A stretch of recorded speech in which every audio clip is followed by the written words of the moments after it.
Segundo Reis, capítulo 9. Jeú é ungido rei de Israel e mata Jorão e a Jezabel. Então o profeta Eliseu chamou um dos filhos dos profetas e lhe disse: cinge os teus lombos e toma essa almotilha de azeite na tua mão e vai-te a Ramote Gileade. E chegando lá, vê onde está Jeú, filho de Josafá, filho de Ninsi, e entra e faze que ele se levante do meio dos seus irmãos, e leva-o à câmara interior, e toma a almotilha de azeite, e derrama sobre sua cabeça, e diz: assim diz o Senhor, ungi-te rei sobre Israel. Então abre a porta e foge, e não te detenhas. Foi, pois, o rapaz, o jovem profeta, a Ramote Gileade. E entrando ele, eis que os capitões do exército estavam sentados ali. E disse: capitão, tenho uma palavra que te dizer. E disse Jeú: a qual de todos nós? E disse: a ti, capitão. Então se levantou, entrou na casa e derramou o azeite sobre sua cabeça. Ele disse: assim diz o Senhor Deus de Israel, ungi-te rei sobre o povo do Senhor e sobre Israel. E ferirás a casa de Acabe, teu senhor, para que eu vingue o sangue dos meus servos, os profetas, e o sangue de todos os servos do Senhor, da mão de Jezabel. E toda a casa de Acabe perecerá, e destruirei de Acabe todo varão, tanto encerrado como livre em Israel.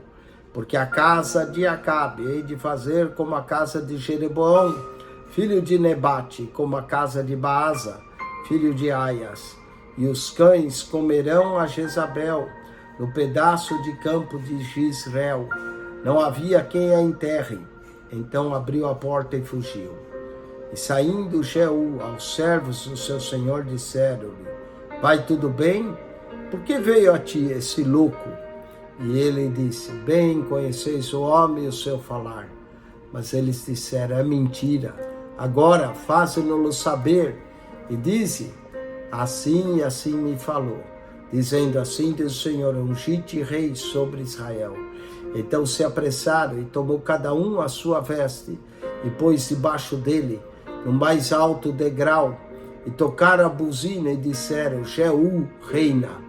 Assim Jeú, filho de Josafá, filho de Ninsi, conspirou contra Jorão. Tinha, porém, Jorão cercado a Ramote Gileade, ele e todo Israel, por causa de Azael, rei da Síria. Porém, o rei Jorão voltou para se curar em Jezreel, das feridas que os sírios lhe fizeram, quando pelejou contra Azael, rei da Síria. E disse Jeú: se é da vontade, ninguém saia da cidade nem escape, para ir anunciar isso em Jezreel. Então Jeú subiu a um carro e foi-se a Jezreel, porque Jorão estava deitado ali.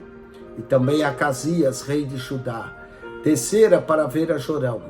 E o Atalia estava na torre de Jezreel, e viu a tropa de Jeú que vinha e disse: vejo uma tropa. Então disse Jorão: toma um cavaleiro e envia-lhe ao encontro, e diga: a paz? E o cavaleiro lhe foi ao encontro e disse: assim diz o rei, a paz? E disse Jeú: que tens tu que fazer com a paz? Passa para trás de mim.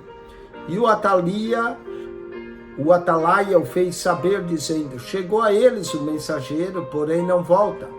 Então enviou outro cavaleiro, e chegando a eles disse: assim diz o rei, a paz? E disse Jeú: que tens tu que fazer com a paz? Passa para trás de mim. E o Atalaia o fez saber, dizendo: também esse chegou a eles, porém não volta. E o andar parece com o andar de Jeú, filho de Ninsim, porque anda furiosamente. Então disse Jorão: aparelha o carro. E aparelharam o seu carro. E saiu Jorão, rei de Israel, e Acasias, rei de Judá, cada um com o seu carro, e saíram ao encontro de Jeú. E o acharam no pedaço do campo de Nabote, o Jezreelita. E sucedeu que, vendo Jorão a Jeú, disse: a paz, Jeú. E disse ele: que paz, enquanto as prostituição da tua mãe Jezabel e as suas feitiçarias são tantas. Então Jorão voltou as mãos e fugiu, e disse a Acasias: traição há, Acasias. Mas Jeú entousou o seu arco com toda a força e feriu a Jorão entre os braços, e a flecha lhe saiu pelo coração e caiu no seu carro.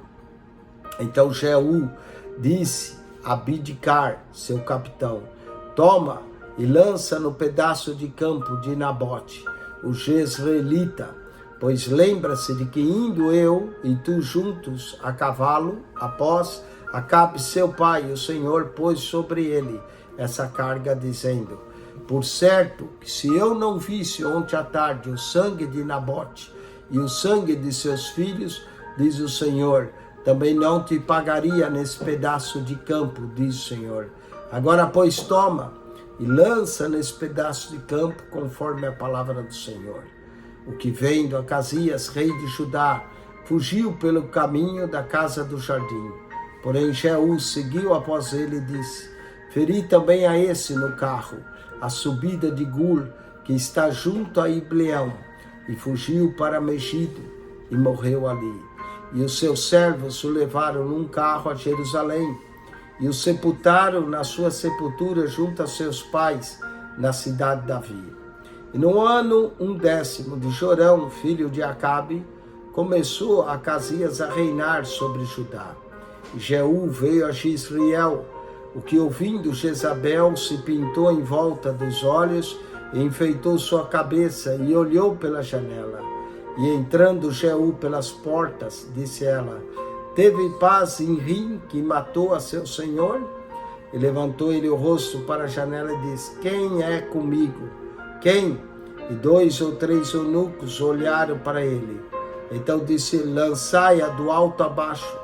E lançaram-na do alto abaixo, e foram salpicados com seu sangue a parede e os cavalos, e Jeú a atropelou.